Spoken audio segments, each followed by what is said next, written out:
A spoiled rich kid relentlessly bullies his poor classmate, finding satisfaction in his daily torment.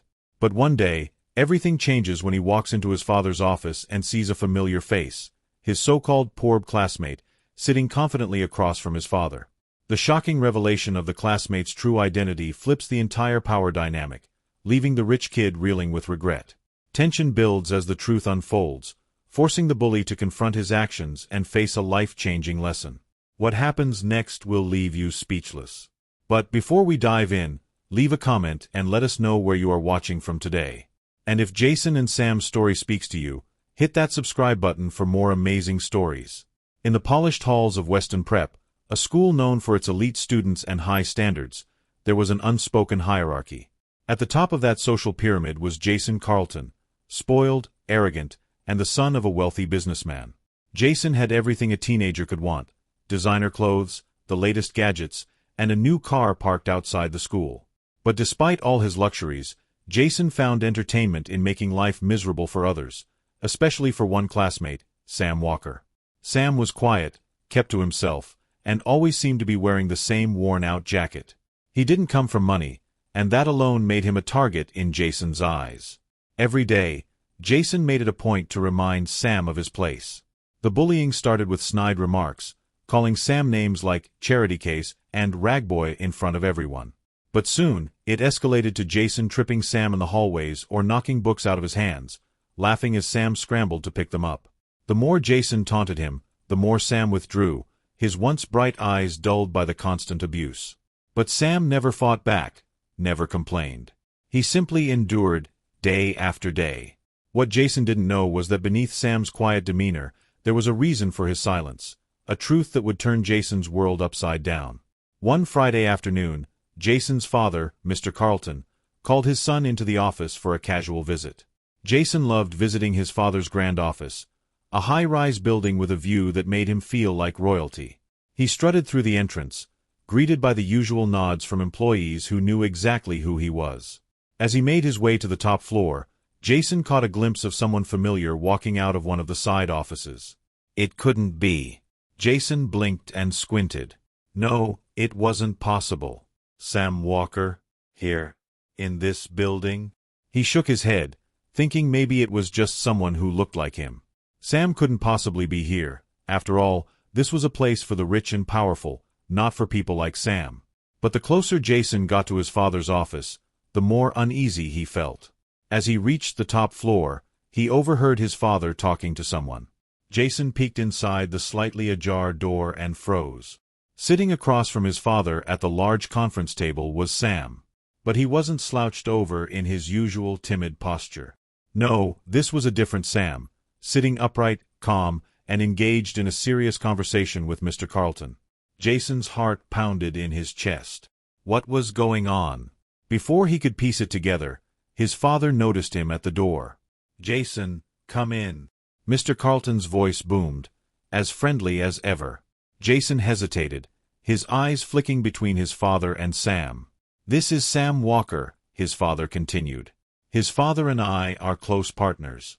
Jason's mind reeled. Partners? He looked at Sam, whose eyes briefly met his.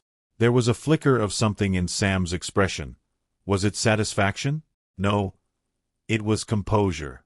It was the look of someone who had been holding back a secret for a very long time. Jason stammered as he walked inside. His father clapped a hand on his shoulder, oblivious to the tension between the two boys. "Sam's father is one of our top investors. He's been an incredible asset to the company," Mr. Carlton said proudly. "In fact, they're one of the wealthiest families in the state, though they like to keep a low profile." Jason's face turned pale. Sam, poor, bullied Sam, was the son of a millionaire? His stomach dropped. All those cruel words, the bullying, the laughing at Sam's expense, they all came crashing back in a wave of shame. Sam had never said a word, never flaunted his wealth.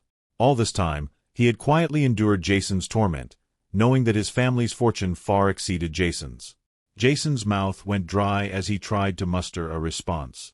That's great," he managed to say, his mind racing.